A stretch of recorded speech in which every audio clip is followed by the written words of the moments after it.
What are common proofreading marks and how do you use them? Imagine holding a pen or pencil and having a secret code that tells you exactly what to fix in your writing.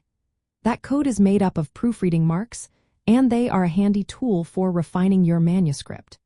These symbols help you see where your writing needs a little nudge to become clearer and more polished. Whether you are editing on paper or digitally, knowing these marks makes the process smoother and more organized. Let's start with the basics. When you see a loop or a line crossing out a word, that means you should delete it. It's like erasing a mistake but with a clear note attached. If you need to add something, you use a caret symbol, which looks like a small upward arrow. It shows exactly where a missing word, punctuation, or space should go. For example, if you forget a comma, you might see a caret with a comma written above it, telling you to insert it there.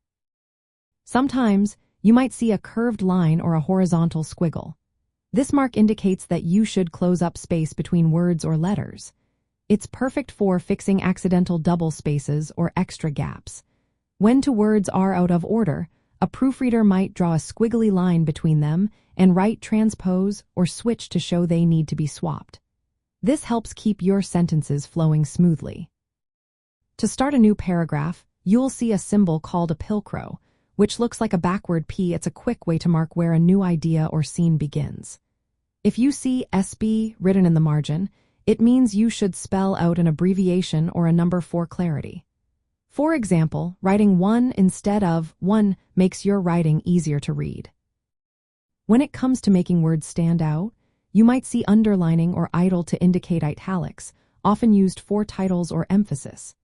To make text bold, proofreaders write BF or sometimes underline it heavily.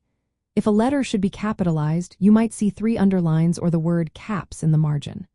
Conversely, if a capital letter needs to be lowercase, a slash through it or LC might be used. Punctuation marks are also important. Proofreading marks show where commas, periods, question marks, or exclamation points should go. For example, a small dot or a comma above a word indicates a punctuation addition. If a correction needs to be ignored, the word stet, which means let it stand, is written to keep the original text. Using these marks involves placing the symbol directly on or near the text that needs fixing.